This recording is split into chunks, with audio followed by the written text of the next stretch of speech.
जिनके रोम रोम से निरंकार गूंजता था,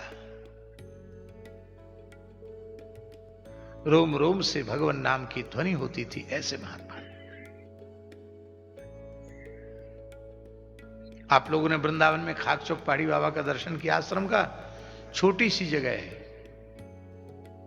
214 वर्ष तो पहाड़ी बाबा मूल पुरुष को समाधि लिए हो गया, जीवित समाधि लिए। महाराज जी तीसरी पीढ़ी में थे। वे चाहते तो पता नहीं वृंदावन में कितनी जमीन खरीद लेते, लेकिन 1 इंच भूमि उन्होंने किसी के मुफ्त में दिए जाने पर ली नहीं और 1 इंच भूमि खरीदी नहीं। एक ही बात कहते थे, हमें मरना है, विस्तार नहीं करना है। गुरुओं की जो जगह है उसी में बैठकर अपना गुजारा करना है, भजन करना है। हम भी कभी कभी कल्पना करते हैं उस समय की, कैसा अद्भुत समय था।